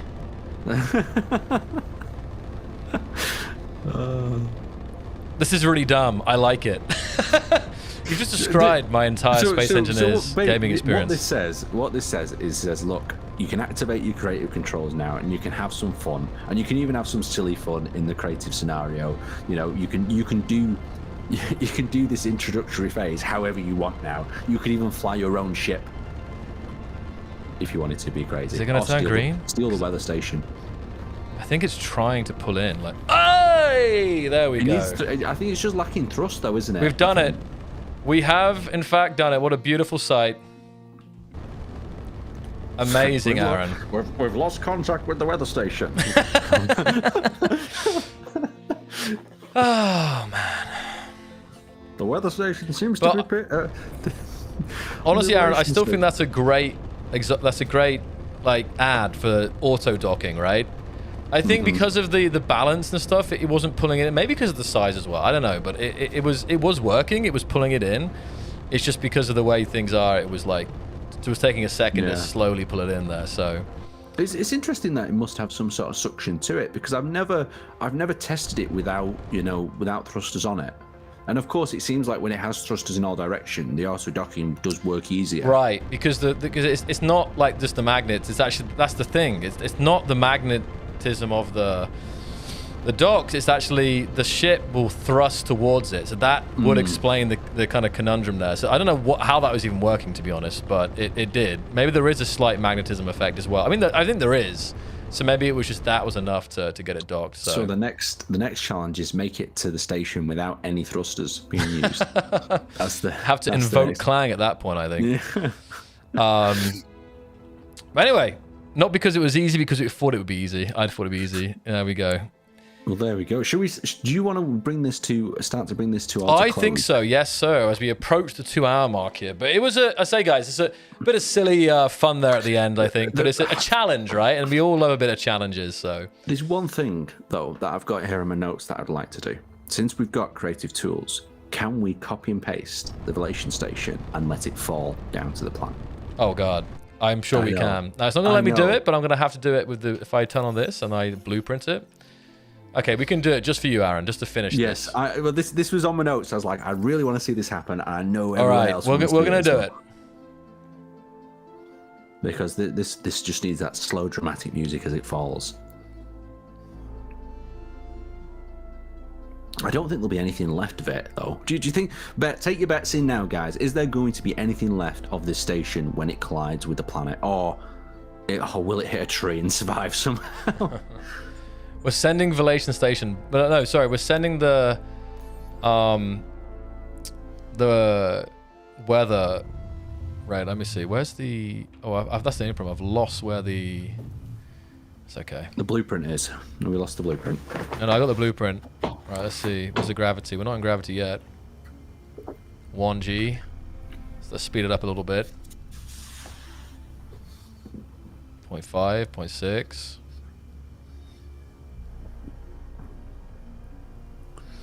So we're getting bets on what's going to happen. It's going to go so fast. You need to be riding it or close to the ground. We might have to follow it in spectator camera. Hang on, do we have spectator camera? I'm pacing it, Aaron. Okay, let's go. Let's hold on tight. Oh, and it's going quickly. Maybe we need a seat on it. We might need a seat on it. There's some heavy-duty re-entry going on here. Oh. No, we have to follow it down.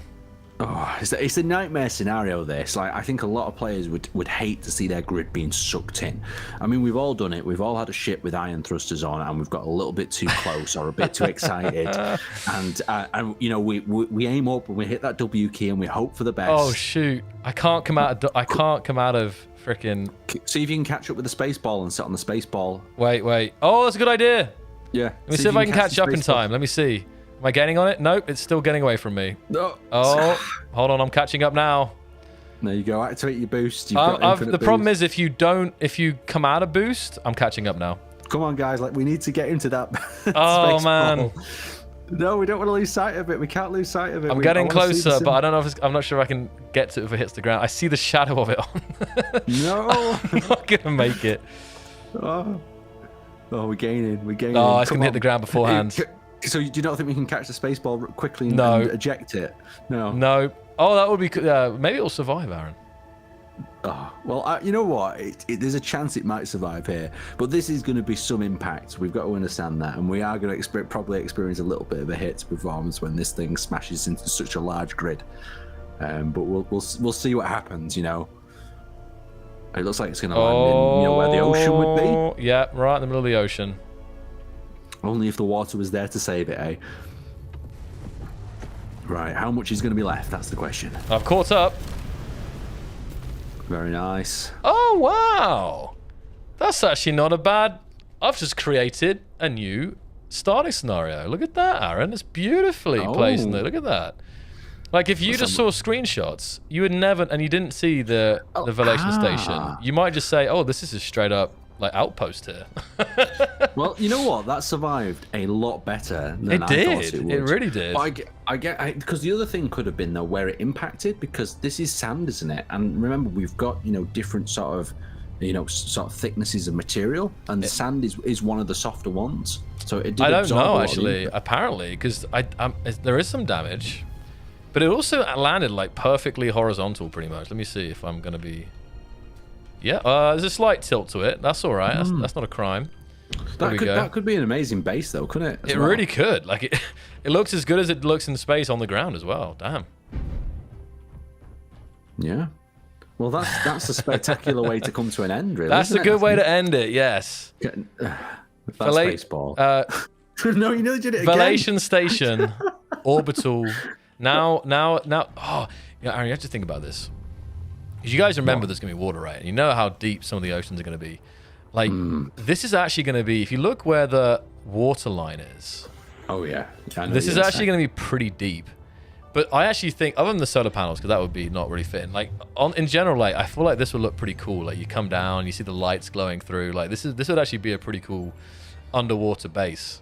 And it's going to be a good couple hundred meters. I don't know how deep this is. It's hard to measure. Because it would be an exciting explore, wouldn't it, having a crash ship under the lake? Imagine going down there in a submarine and extracting some, crates or something underwater. Like, the underwater contracts are going to be fun. Like, this is just going to add such depth to the game quite well.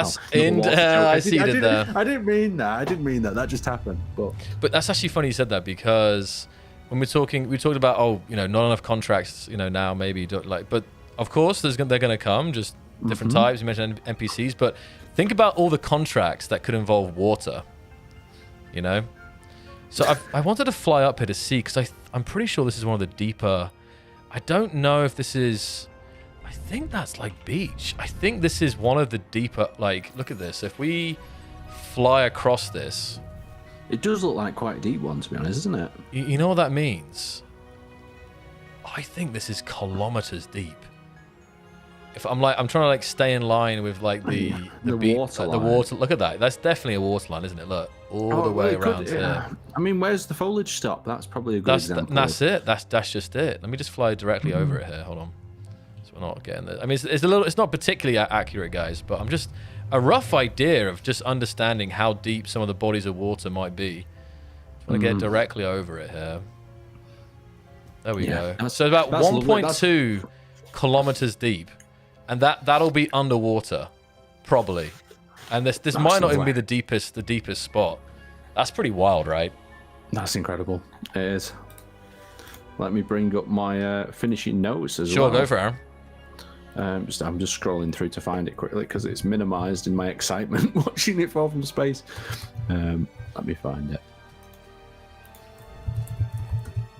So what did you guys think of that? Did you enjoy the station falling from space, or was the space ball heading up more exciting?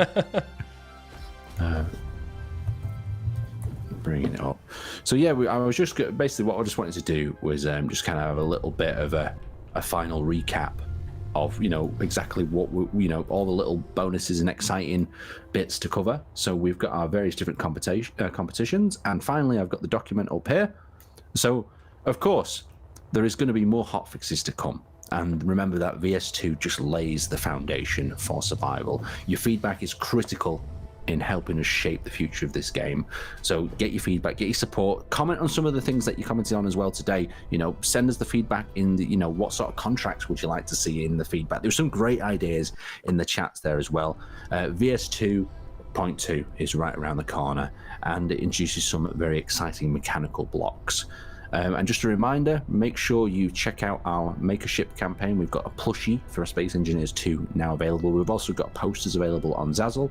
The Steam Awards, make sure you get yourself your voting for Space Engineers 1 and Space Engineers 2. Our music competition has come to an end now, so we'll be announcing that on Friday, December the 12th. And remember, if you're still watching out on what's happening in the world of Space Engineers 2, it'd be a good time to wishlist it and spread the word. And if you picked up Space Engineers 2, feel free to go and add a review on Steam. And that's pretty much everything that I've got there to check out. Thank you guys for being amazing this evening. I think you covered it, Aaron. I think honestly, Aaron got all the points there, guys. So I would just like to thank everyone for coming to the stream today. I say it's a small update today, but it does enable you to a lot of what we've done today. Just jump in, mess around with planets in creative, have a lot of fun. You can change the worlds anytime. You can, if you want to, you can go in and play around with the debug and the kind of the dev menu and see what you can get up to in there. And I'm definitely looking forward to some of the videos that come out of that. And yeah, this is really still very much just the beginning, and I think throughout tonight's stream we've covered a lot of those really exciting things coming, and I think the nearest being 2.2, which will come with mechanical blocks, the long-awaited mechanical blocks, and customizable controls and other cool things, no doubt. So I also like to thank Aaron for joining me today, and it's been a good fun, and we wish all you guys a good weekend, enjoying Space Engineers 2 and 1. And yeah, thank you so much. And I think that's it, Aaron. Yeah, that is it. It's an exciting week ahead. Get in that, Control F12 menu, and we'll see you about. Thank you very much. Awesome. Thank you, guys. Have a great one. If in doubt, jump drive out. That's my finisher for today. That's the classic. That's the classic. You can't go wrong with that. We need some new ones for SE2, though. We actually do need some SE2 ones because because you know what I'm talking about, Aaron. Okay. Yeah, we do. We'll have to put some. We'll make some notes. We'll get some fresh ones in there. You heard the man. All right, guys. In a bit. Thank you. Bye bye.